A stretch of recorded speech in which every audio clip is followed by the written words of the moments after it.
বন্ধুরা, আজ তোমাদের কাছে কাঁচকলার কোপ্তাকারির রেসিপি নিয়ে এলাম। দেখো, দুটো কাঁচকলাকে সেদ্ধ করে চটকে নিয়েছি, আর একটা মাঝারি সাইজের আলুকেও চটকে নিয়েছি। এইবারে দেখো, কড়াতে তেল দিয়েছি।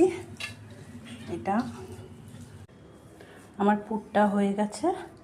এইবারে এটাকে ভালো করে চটকে নিয়ে, ঠান্ডাও হয়ে গেছে, এবার এরকমভাবে গোল গোল কোপ্তার আকারে বানাতে হবে। অনেকেই কাঁচকলা।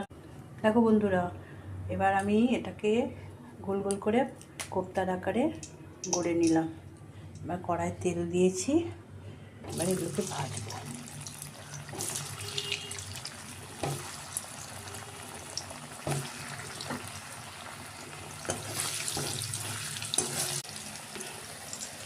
দেখো, কোপ্তাগুলো বেশ লাল লাল করে ভাজা হয়ে গেল।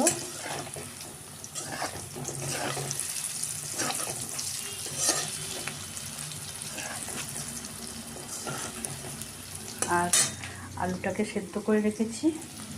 এবারে কোপ্তাটাকে তুলে নিই। সেদ্ধ আলুটাকে একটু ভেজে দিলাম, তাড়াতাড়ি তরকারিটা হয়ে যাবে।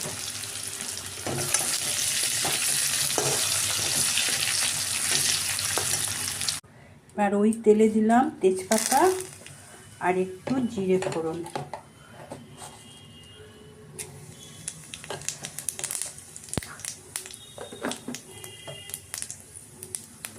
আর এই যে বাটনাটা, ধনে, আদা, জিরে, কাঁচা লঙ্কা বাটনা।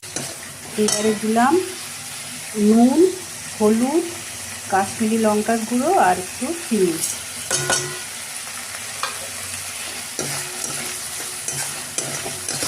বাটনাটা মশলাটা ভালো করে কষিয়ে নিই।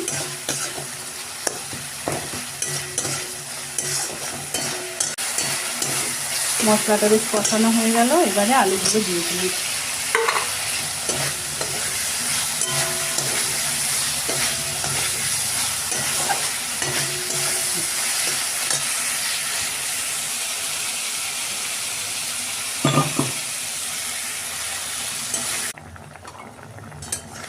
দেখো, ভালোভাবে ফুটে গেছে। এবারে কোপ্তাগুলো দিয়ে দিলাম।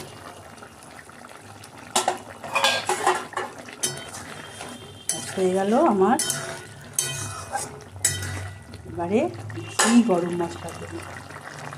আমি চামচেতে রেডি করে রেখে